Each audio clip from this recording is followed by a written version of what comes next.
فرعون اور اس کی قوم پر آنے والے عذابات کا ذکر آپ سن رہے ہیں۔ 3 عذابات کا ذکر میں کر چکا۔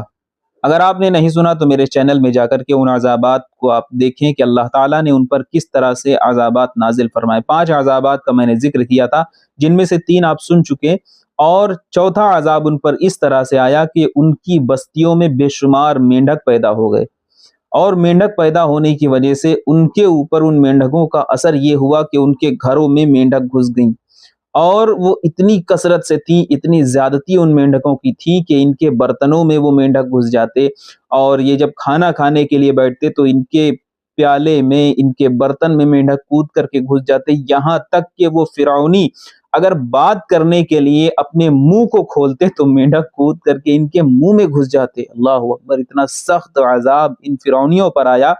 کس لیے آیا؟ حضرت موسیٰ علیہ السلام کی نافرمانی اور ان کی شان میں گستاخی کرنے کے عوض ان پر یہ عذاب آیا۔